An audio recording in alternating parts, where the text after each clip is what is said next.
Salut à tous, c'est Cyril71, bienvenue dans cette nouvelle vidéo. Nous sommes le dimanche 7 avril 2024. On se retrouve pour un nouveau point météo.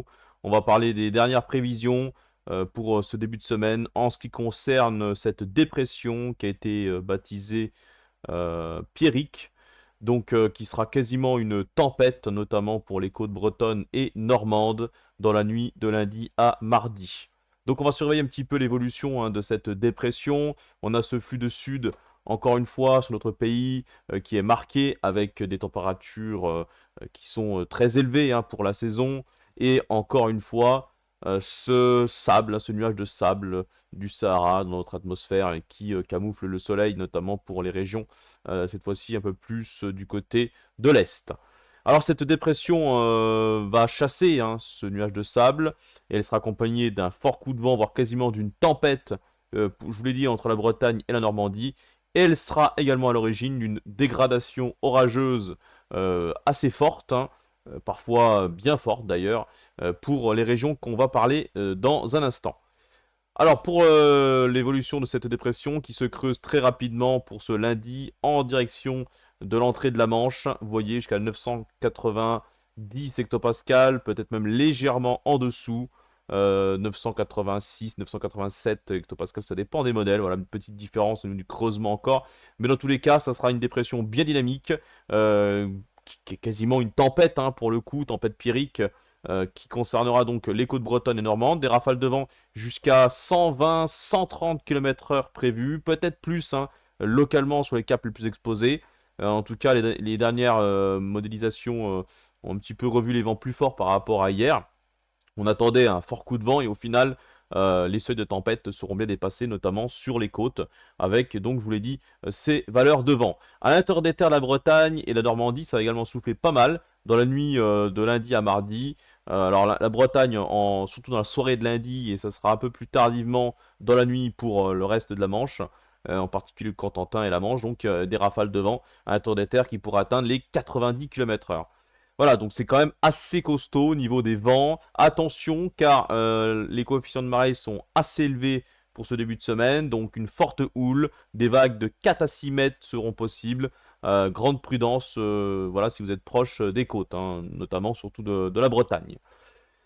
Alors pour la dégradation orageuse, qui sera associée à cette dépression qui sera donc à l'origine de cette dégradation, quelle région avec quelle intensité? Ce soir maintenant, même depuis ce matin, en ce dimanche 7 avril, on a de bonnes précisions.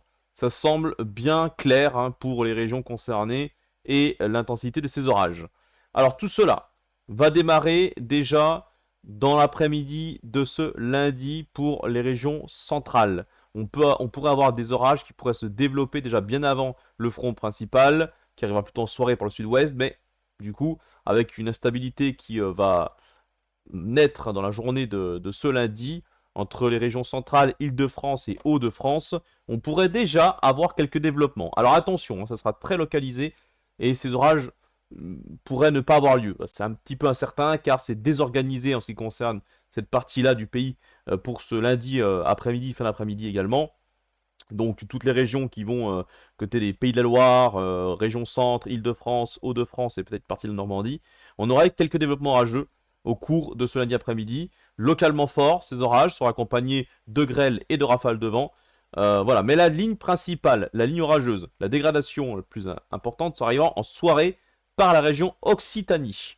Car on va avoir ce flux qui va commencer à changer de direction ici par le sud-ouest, avec un flux qui bascule à l'ouest, voire nord-ouest, qui va venir rentrer en conflit avec ce vent de sud à l'avant, qui concernera encore d'ailleurs la moitié est du pays tout au long de cette journée de lundi. C'est pour ça que les températures resteront d'ailleurs élevées pour la moitié est, avec encore une chaleur assez importante. On sera autour des 25 degrés, tandis qu'à l'ouest, ça aura déjà bien chuté avec l'arrivée de la dépression. Donc entre les deux, on a un conflit de masse d'air qui se met en place. On a un fort dynamisme d'altitude, l'instabilité également qui sera présente entre le sud-ouest et les régions centrales.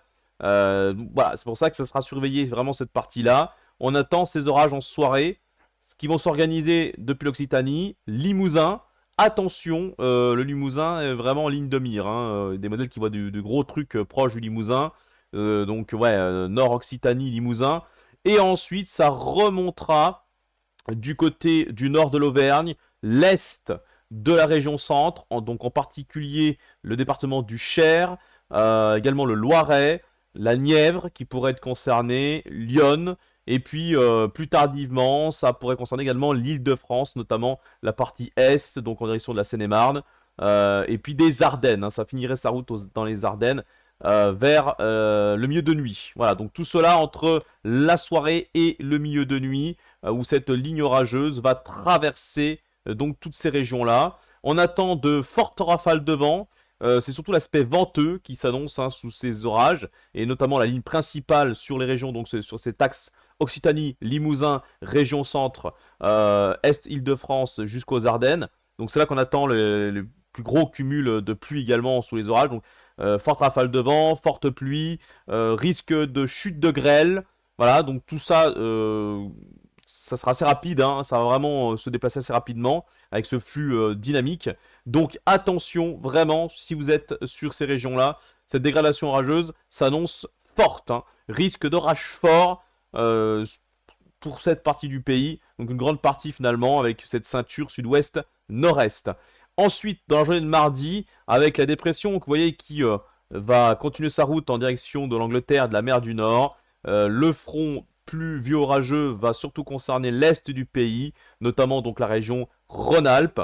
Là, honnêtement, du côté de l'activité orageuse, ça sera moins importante, hein. L'activité électrique sera beaucoup moins importante, ça va se calmer en cours de nuit, en deuxième partie de nuit.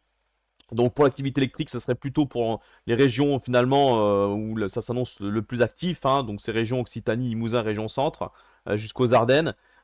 Pour la partie est, tout ce qui est à l'est de la Saône et du Rhône, ça sera surtout des fortes pluies orageuses, et ça sera donc pour la matinée de mardi jusqu'à mi-journée de mardi, avant que le front s'évacue vers les frontières.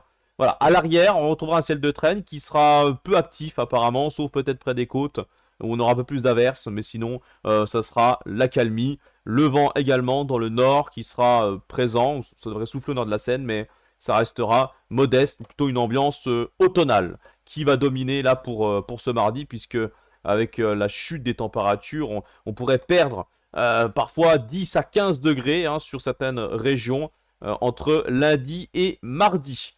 Voilà pour ce point météo, c'était le dernier en ce qui concerne cette dégradation, donc prudence si vous êtes sur les côtes bretonnes notamment, par rapport à la houle qui sera importante, forte rafale de vent, 130 km/h, possible, voire peut-être dépassé, on l'a vu dernièrement, hein, qu'on pourrait largement dépasser ces valeurs prévues, avec les dernières tempêtes, notamment proches de la Bretagne. Et puis, donc cette dégradation orageuse particulièrement forte sur ces régions sud-ouest jusqu'aux Ardennes. À suivre demain maintenant sur le direct, ce que ça va donner. Peut-être chasser, éventuellement, si on n'est pas très loin en tout cas de ces départements qui seront touchés. Et je vous souhaite à toutes et à tous une bonne fin de week-end, une bonne soirée et une bonne semaine. À bientôt, ciao!